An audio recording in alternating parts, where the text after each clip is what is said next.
Major funding for this program has been provided by Ghana Airways. Ghana Airways.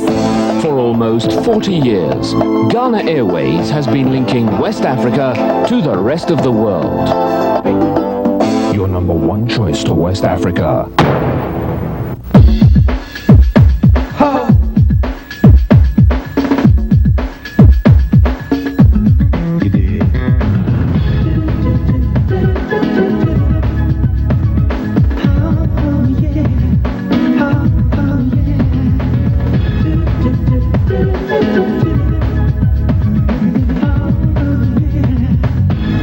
Hello and welcome to Talk New York.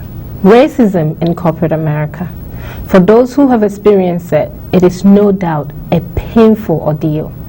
Most people suffer in silence and accept things the way they are told it is. But for one courageous woman, accepting things the way it is just plain wrong. So she demanded justice, and justice she achieved. She successfully sued one of the most powerful companies in the world in a case that became known as Roberts versus Texaco. We read about the case in the newspapers and saw news stories on television, but we never knew the personal sacrifices that the lead plaintiffs made until now. My guest has written a book about her experience, giving us a first-hand account of what went on behind the scenes. The book is appropriately entitled Roberts versus Texaco, a true story of race in corporate America. Renee Redwood, the former executive director of the Presidential Glass Ceiling Commission, says of my guest and the book, and I quote, "The ripple effect of Roberts versus Texaco was so seismically significant that even the stock market shook.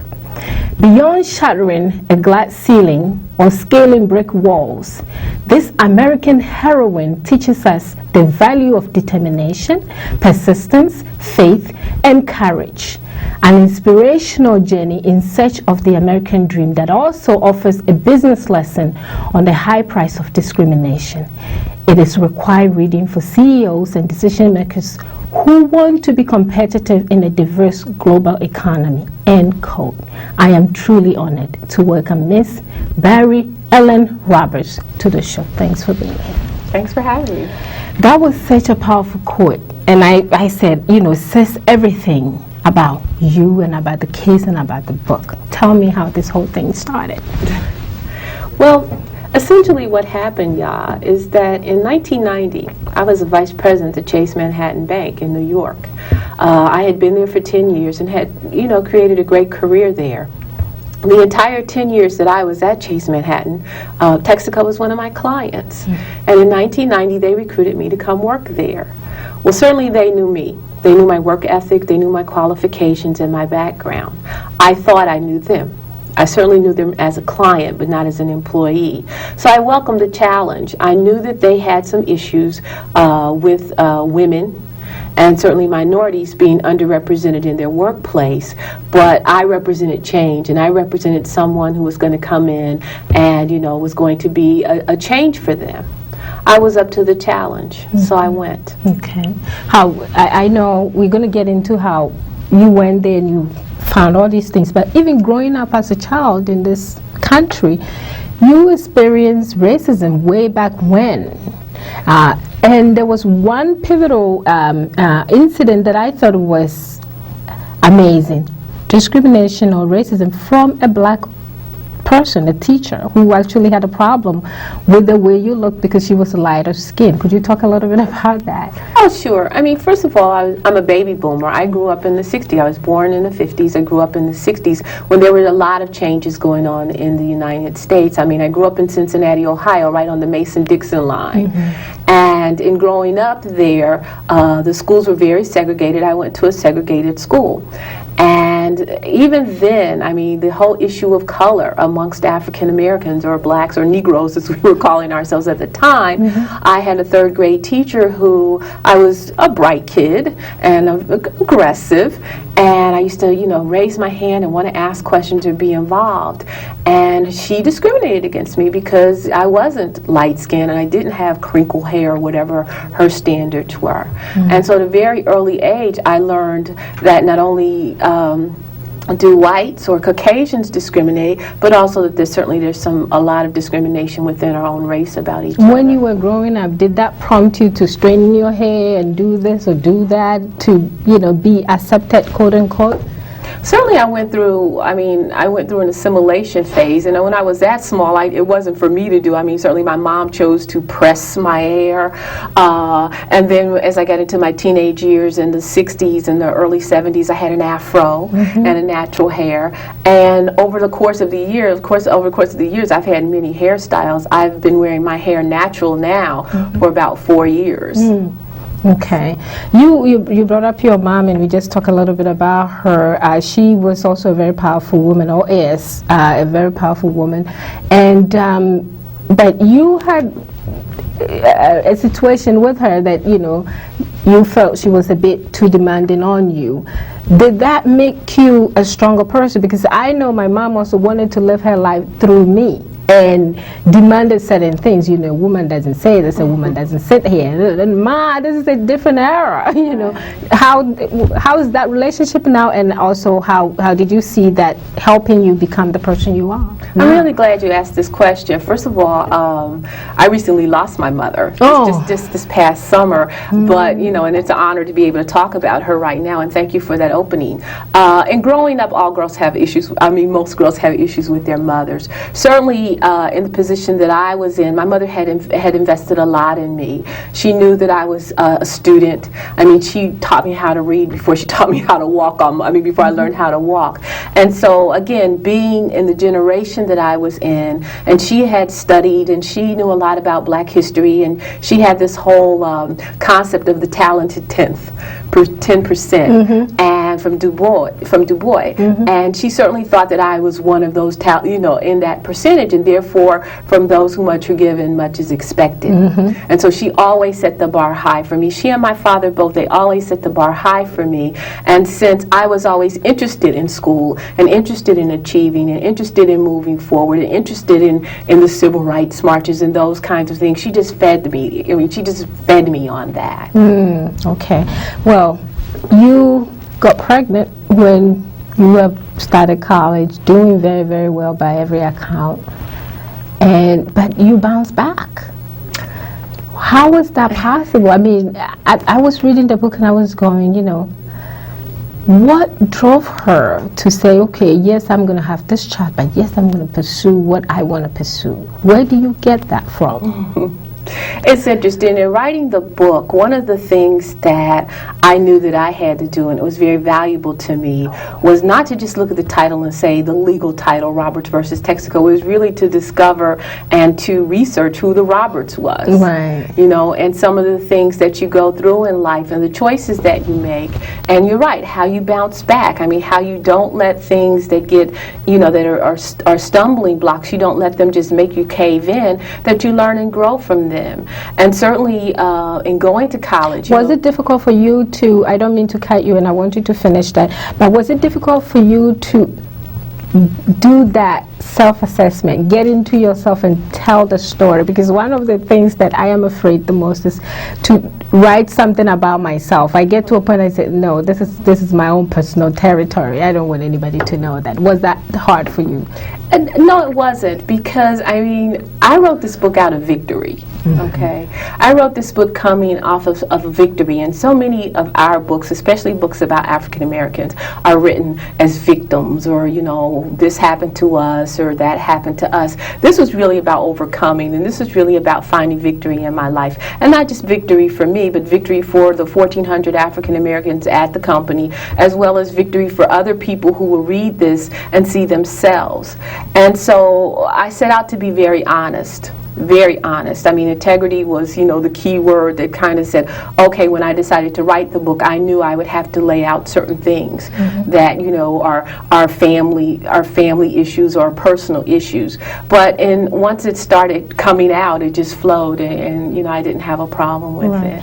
Well, going back to your career, you started at Chicago, I believe, was it Harris Bank, and then you went to Continental, and then you ended up Northeast. You were met with some racism or sexism, or however you call it. People who didn't think you were the right person to be front office, and I know how that is. I used to work at a place where if I have to go on a business trip, all of a sudden somebody was actually going that way. So, you can join this person and go together, But you said, what was so different about the racism in Texaco that took you to the next level? I think two things. First of all, the racism in Texaco was just so overt. I mean, it was just the racism, not just the name calling and those kinds of things, but the fact that the company was actually paying African Americans 15 to 50% less, 50%, half of what they were paying others for the same jobs, and many times the African Americans had more experience, certainly as much education, those kinds of things. I think that the thing that made it different was not so much the racism at Texaco, but where I was in my life. That I had been fighting for so long, and I had played by the rules. I had done everything everybody had said. Go to school. I went to school. Get your education. I got my education. Get your work experience. I got that. And then to get to a place that says they wanted me and they welcomed diversity and I was qualified. They always use that word, to get there and then to be held back because of the package. Because of being an African American and a female, I wasn't going to tolerate it anymore. Right, I bet. And what actually surprised me is that, I have met people who are racist, white people in this country who are racist, and they will use subtle ways of letting you know, and in your heart, but you can't prove it. But these people were direct. Somebody comes to you and say, you are acting like a militant or the Black Panther. I was like, where did these people get off? Did they really think that they were so safe that they could get away with it? Oh, sure, yeah. One of the things that I knew when I got there was that the culture, the corporate culture there tolerated it, that there were things said and done and other people wouldn't speak up. So who's going to tell? I mean, if we are all sitting in a room, like on the tapes, if we're all sitting in a room and we're laughing and we're all agreeing and nobody is disagreeing, who's going to walk out and tell? And to be perfectly honest with you, a lot of the African Americans there bought into it too. They didn't speak up and they didn't challenge it, and other people who may have been in the situation chose to leave and not to fight. I mean, there's all kind of ways of trying to deal with it. And you spoke of a woman who approached you in the bathroom who almost, got physical because you sort of like rocking the boat. And I was reading, I said, you know what? This is like the plantation mentality, master ain't do nothing to me, why do I have to do anything? Life is the way it is. I have this routine that I go through. I have to accept that. Was it difficult for you to see that your own, quote unquote, your own people who should have rallied to your side were actually on the opposite side and say, what are you trying to do here, get us fired? It was hard at first, and it was a big struggle at first for me. But the things in my life, and I talk about it in the book, in many other instances where I've suffered isolation being the first or being the only, where I've suffered isolation for making a different choice, and that's, part of the path I tried to show in the book, was that when at Texaco the African Americans quit speaking to me and called me a troublemaker and, turned their backs on me, that I felt very strongly my position was right. I did what I did, other people have to do what they did. Okay. Would you have brought this lawsuit if the interfaith team has not been part of it? Do you see yourself coming this far? The Interfaith Center for Corporate Responsibility Right. here in Manhattan, they played a very pivotal role, not so much in bringing the lawsuit, but in bringing me the issues. I mean, I had certain information, but they have been watching this company from a shareholder point of view and going in and trying to get Texaco to increase the number of African Americans and women at Texaco, and going and trying to get Texaco to put people of color on the board of directors. So they were very pivotal in giving me information and in helping me and supporting me behind the scenes, Right. but not so much pivotal in terms of the actual lawsuit. Right. But so you would have done it. Oh, absolutely. Without that. Absolutely. What also surprised me was the fact that you were suing these people and you were going to work every day. Weren't you afraid somebody would blow up your chair or something? Oh, sure. I mean, one of the things that, I mean, to be realistic, every day I went to work. I filed the suit in March of 1994, and I went to work every day until January of 1997. But one of the things that I couldn't reconcile in myself was how could I sue Texaco and go work at another XYZ corporation or, you know, another corporation when all the information that I needed was at Texaco. I mean, you have to fight the battle on the battlefield was Right. kind of like what was my approach Were you to it. afraid of being blacklisted? Oh, sure. I was afraid of everything. I was afraid of everything, you know, I was, oh, I'll lose my job. Oh, I won't have any income. Oh, I'll never work again. All of those kinds of questions came up. But still the answer came, was a stand up for justice. Still, that was always the answer. So you did what you had. You were not the only person who initiated this, but you, like you said in your book, your name was first, so you inherited the title, I should say. But there was another gentleman, Mr. Chambers, that you describe as a very intelligent, bright person who was, and I will use this word, totally screwed. You know, at one point he made as much as $185,000 for a black man. That was good money. For anybody, that's good. Right. And then he went down to $60,000 to take his job at Texaco, and then he went through dismiss. Where is he now? Right now, he is on loan to his church. He's doing work in his church. Oh, he's still doing that? He's still doing work in his church, yes. Did they keep their end of the bargain to you for going to school for 2 years? No. No? Once I decided to write the book, and here was another battle with Texaco. The suit is over, it's settled. I decided to write a book, and though we did have an agreement for me to come back to work there and to continue my career there, when I decided to write the book, they fired me. Just like that. Okay. Yeah. Well, the suit, you know, when I said I was going to do this story and somebody saw the book in my country, oh, how much is it settle for? I said, $176 million. She's a rich woman. And then I read the book and said, about $70,000? Right. Wow. The suit was a class action suit. Right. It was not just about me. When I decided to sue, And for you, it wasn't the money. it was never the money. Okay. No. When I decided to sue, I mean, of course, I could have just sued them and said they're discriminating against me. But I knew they were discriminating. If I was at the level I was at, and I was a pretty significant level, 2 paying offers. that the other African Americans there were suffering more. And I turned out to be correct when we got the information and we got the numbers. And it's very pivotal when you hear the tapes that came out that the public became aware of. When you hear the treasurer of the corporation saying, "Ha, isn't it funny how all the black jelly beans are stuck at the bottom of the bag?" I still don't understand that. What does the jelly beans have to do with black people? Well, his conversation was that they're all different kind of jelly beans. They're white jelly beans, they're yellow jelly beans, and brown jelly beans, referring to people of different ethnic origins. But all the black jelly beans, meaning all the black people at Texaco, were in the lower pay grades. None of them were being promoted, were being paid less, and actually being let go, you know, as well. So that's the bottom of the bag. Wow. I read a little bit about what was on the tape, and all of us heard it on the news, and I was sitting there and I said, when you heard it, you know, somebody wanted to slap you around or whatever it was, what did you say? And there was a confrontation with a gentleman who later on became your boss, and you were supposed to train your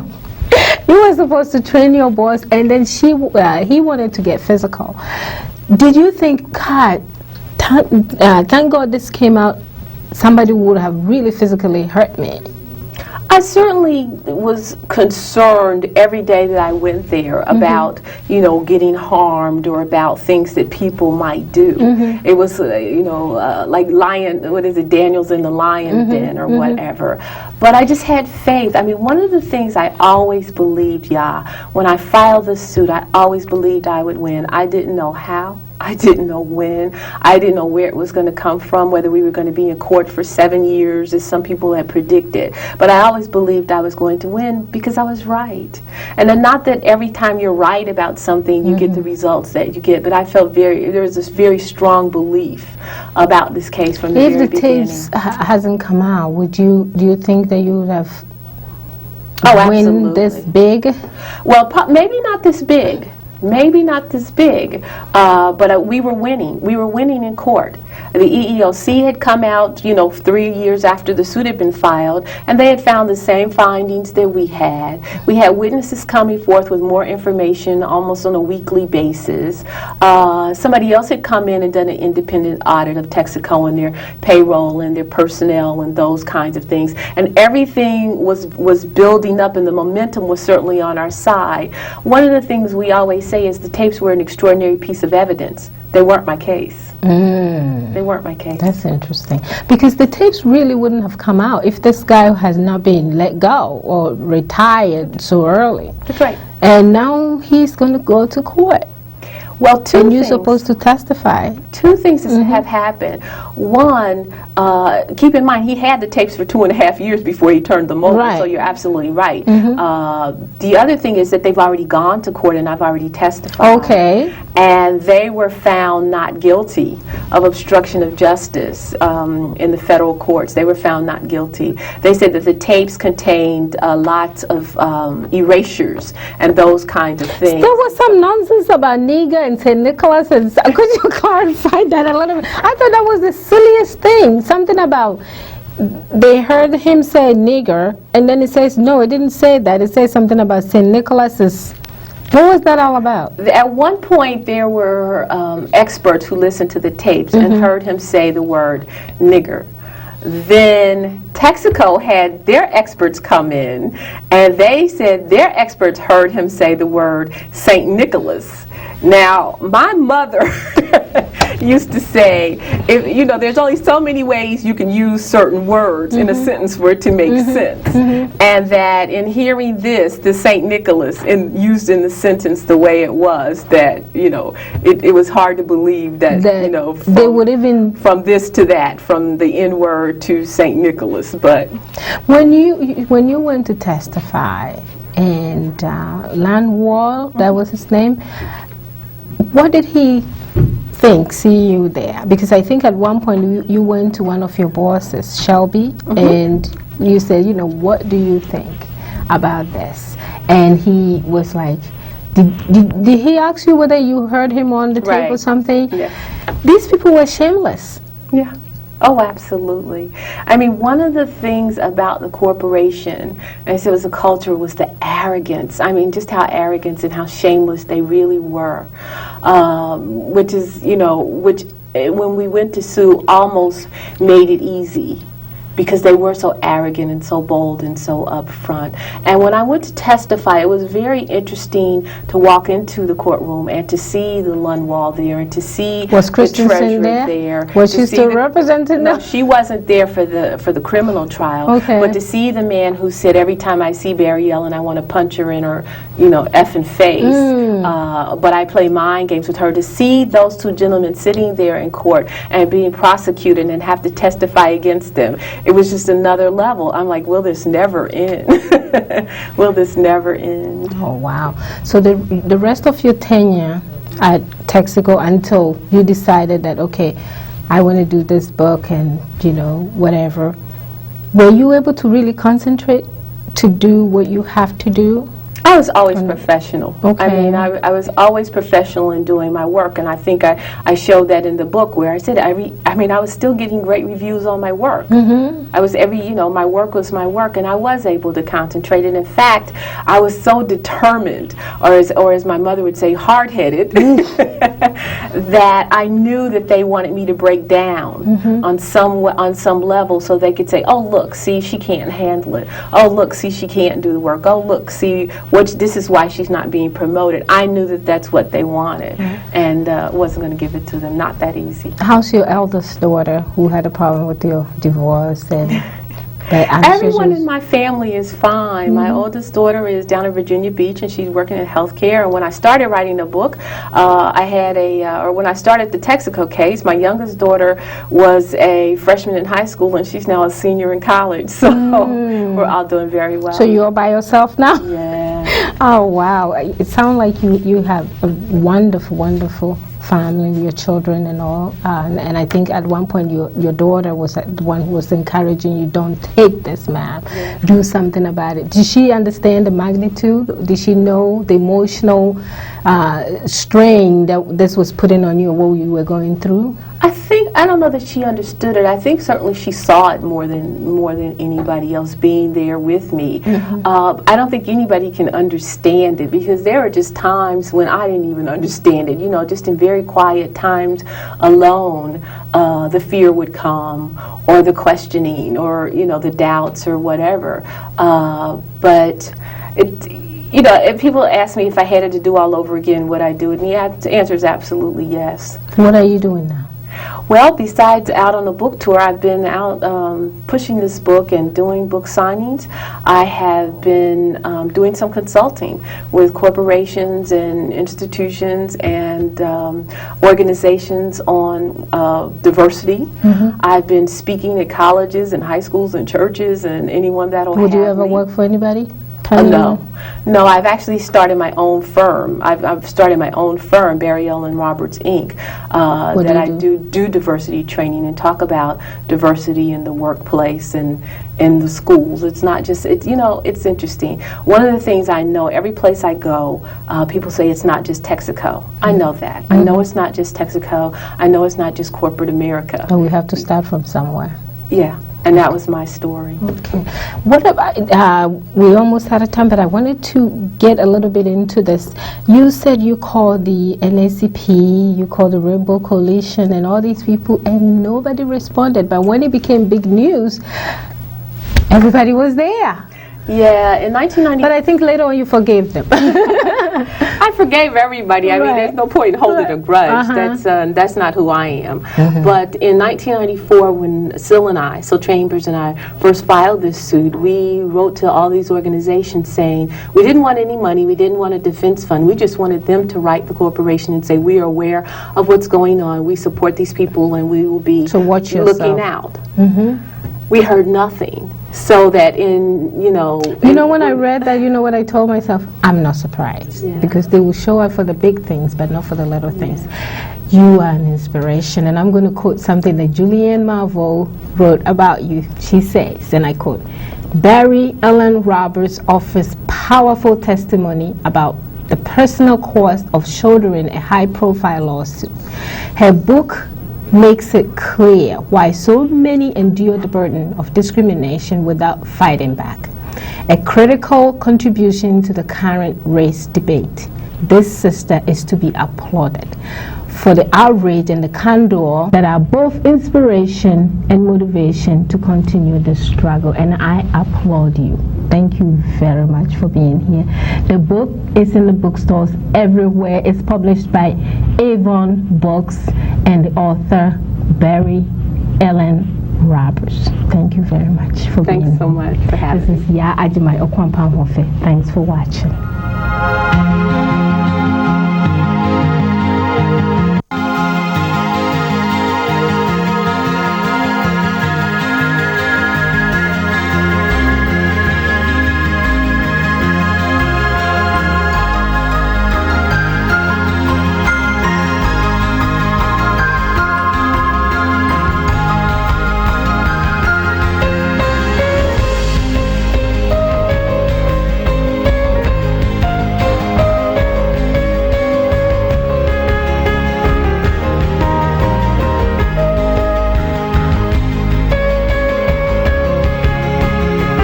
Major funding for this program has been provided by Ghana Airways. Ghana Airways.